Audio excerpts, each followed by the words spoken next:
guys, it's 21 Maxwell here, and welcome to episode 90 now of the TNA TW series. You join us just after the TNA Lockdown pay-per-view as we begin our road to the next pay-per-view, which I believe is Against All Odds. Let's just double check. Yep, Against All Odds in the 4th week of April.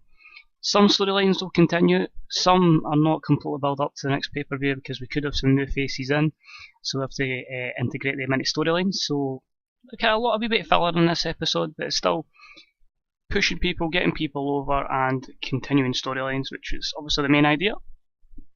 We're beginning the show again from the Tri-State region in the Prudential Centre, just capitalising on the good importance and the good industry and decent popularity within the Tri-State region, as we are now a national company. You know, we can only look up, we can only try and maintain our national status, and hopefully somehow down the line become an international company, but I think that will take a long time before we get there. So we have 14 segments, we have 4 pre-shows. As you can probably notice now, we're back up to 2 hours of wrestling. I managed to, because we're national, speak to the TV deal and stuff like that, and we managed to get it sorted back to 2 hours. Can't go to 2.5 hours, which I was trying for, to give us more time and allow us to push more people.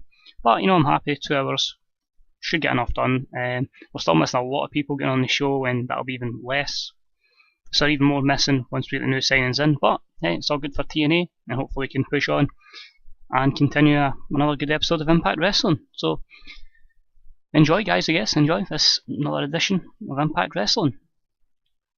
So we've managed to get 14,361 in the Prudential Centre, not too bad, and we start off with EC3 and Tiger Raj Singh in action. In a match that had some good action but not much in the way of heat, EC3 defeats Tiger Raj Singh in 11:14 by pinfall with the headlock driver. 67C+, it does its job, it gets Ethan Carter some more momentum, and ideally for him, you know, it keeps him over, and yeah, should keep his push in line. So Tiger Raj Singh is still just an enhancement talent for the moment.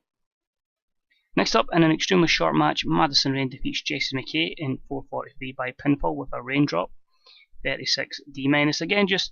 Again, putting Madison Rayne over, building her up before we properly introduce her to main roster storylines. Next match on the pre-show, and about it featured great action and average heat. Ricochet defeated Billy Ray in 8:46 by pinfall with the Chocolate Rain. 73B-. I may actually like to push Billy Ray, or maybe not push him, but in a sense like split Team 3D up and maybe use him as a jobber to the stars. I mean, if he's getting a good rating with Ricochet, then you never know. No skill improvements there, but an overall decent segment for the pre-show.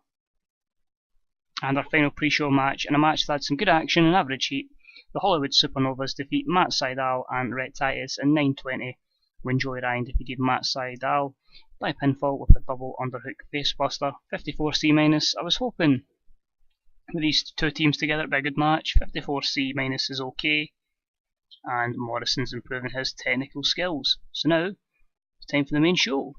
So we start off, Adam Cole's in the ring, he takes the microphone, he's blabbing on to the crowd that he's taking Daniel Bryan out and that, you know, what's next for him. And he's interrupted by Chris Hero, who's just here really to tell him to shut up. Shut up, Adam Cole. We're fed up hearing you run your mouth, so shut up or I'll shut it for you. So they end up agreeing to a match, which will be one of the main event matches tonight.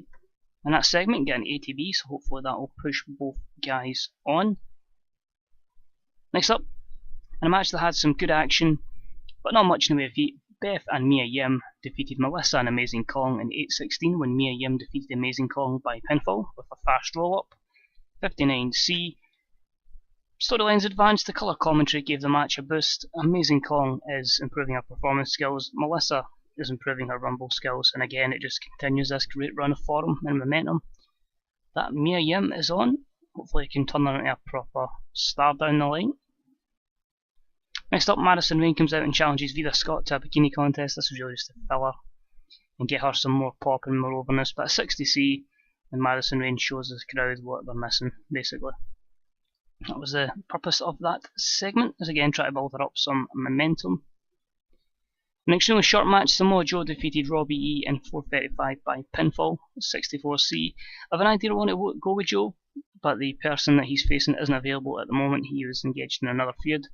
So just a quick filler squash match to get him some momentum and even improving performance skills there. So all good for the Samoan submission machine. We then have Kurt Angle and Ricochet teaming up It says Kurt Angle turns heel. He's already heel as he turned at the pay-per-view, but it's just an angle to say that he's got Ricochet's back, and if he needs him, the GM will be backing him up. And that is at 79B. Kurt Angle then tells CM Punk that he will have a match tonight against Kurt Angle. So he's using his GM powers to his advantage, and he's booking a match, Kurt Angle versus CM Punk, that happens tonight, and that get an 89A. It's a shame that segment was halfway through the show, but we'll take it. Good rating that. I'll say that's booked in. And a match that had some good action, but not much in the way of heat, probably boosted because of that previous segment. Crime Time defeat the VIP list in 9:17 when Shad defeated the MVP with the G9, 65C. Good work from Tracy Brooks at ringside. Shad and Jason Paul did well with chemistry, no skill improvements, but again it built up Crime Time as they look to become one of our top heel tag teams. And then they've got a promo post match where it's a 58C-, but again we've got to keep getting their pop up, getting their momentum up, and then the ratings will get better and better because they have got decent mic skills. In a match that had some good action, but not much in the way of heat, James Storm and Hawkins defeated Drew Galloway and Davey Richards in 9:06 when Hawkins defeated Davey Richards by pinfall with a taste of pain. 75B-. Piper doing some good stuff at ringside. Again, I need to look at that Davey Richards character, but I might just wait until Edwards is back from injury.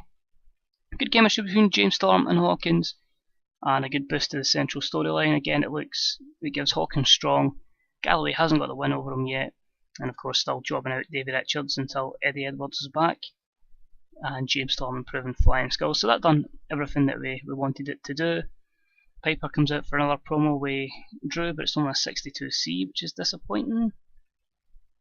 And we followed up with a bout that featured great action and a good crowd. Adam Cole defeats Chris Hero in the aforementioned match in 14:43 by pinfall, using the ropes for leverage, so continuing his surge up the card.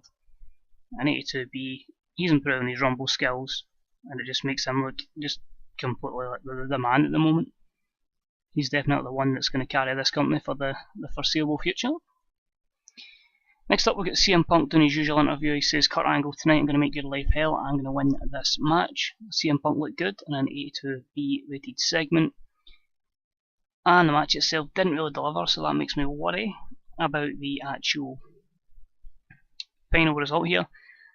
And final rating. And about it featured great action and great heat from the audience. CM Punk defeats Kurt Angle in 1942 by pinfall with a go to sleep. CM Punk makes defense number 8 of his TNA World Heavyweight title. And that puts him over, gets his performance skills up, and just kind of stops him and Ricochet facing each other every week. Because also we have to stop using that match against each other, and obviously with Brian only got one more date left. We kind of need to save him for a future day. And to finish off the show, CM Punk celebrating his victory in the ring. Ricochet and Kurt Angle come in, beating CM Punk down to the mat.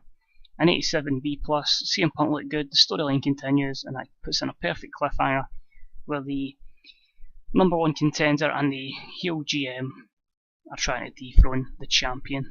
So that's perfect, no skill improvements there, just a poor gimmick on Kurt Angle. Overall, I think we might just make no comments on the show.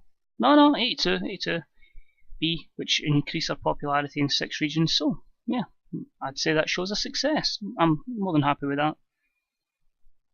We'll carry on with that, that's a good show then. I was feeling the worst there, but no, that's quite good. We'll just hope here we get a good rating. Hopefully continue this roll on Spike. I'll maybe see if USA is available down the line, but we'll see what happens. Let's see what we get. Just let this load up. There we go. Right, so I tried to get Natalia. She's staying with WWE, that's a shame, but again, Dixie Carter's won't let me go so much of my money. Impact Wrestling has been positive. The vast majority liking the show. I think the problem is now our momentum and prestige is really high, so it's looking like we might need to get in the 90s to really push the size up a bit. But as long as we keep getting 66 and all that, then I'll be happy. You know, I mean, if we maybe get it to like 70, maybe in 68, it's just to be a bit more secure. Because there doesn't seem that much of a gap between national and international. But we'll see. I'm not going to check my decisions because that could be a spoiler for a future episode. Kurt Angle's complaining about his push. I'm still going to use him as an active competitor. Joey Ryan is feeling the effects of the grilling schedule. Bravo's went up to 0.99 for the rating. and we went it to a 9.26 on Spike, so that is perfect. I'm assuming that decision will be a new signing, so I'll just leave that one, not open it up, that'll be the cliffhanger. But yeah, it's looking good. Creative meeting, we look at that. CM Punk, Daniel Bryan, Adam Cole, Chris Hero and Jeff Hardy are the franchise players. Next big thing is just Jesse McKay, and the hot prospects are McKay, Carino, Tiger Raj Singh, Allison Kay and DJZ. Best promo workers are CM Punk, Daniel Bryan, Kurt Angle, Steve Austin and Jacob Goodnight. The showstoppers are Daniel Bryan, CM Punk, Kurt Angle, Adam Cole and Joey Ryan. Ring generals are Bryan, Punk, Smith, Joe and Richards. On the wave of momentum at the moment is Punk, Cole, Bryan, Ricochet and Angle. Who's not? Matt Morgan, Matt Hardy, Velvet Sky, Eric Young and Vivian Thompson. Time decline on RVD, Jacob Goodnight, Chris Daniels, MVP and Brother Devon. And the hidden gems, just the usual there for Chase Del Monte, Mischief, Eddie Rios, Jesse Goddard's and Blade Hart. So, hopefully we get some of the new signings in, which you'll see in the next episode as we enter April, and we will begin our run to Against All Odds. So guys, thank you for tuning in. If you enjoyed this episode, please leave a like. If you have any comments, leave them in the comments section below. And until next time, this is 21 Maxwell, and I'll speak to you all real soon. Bye bye.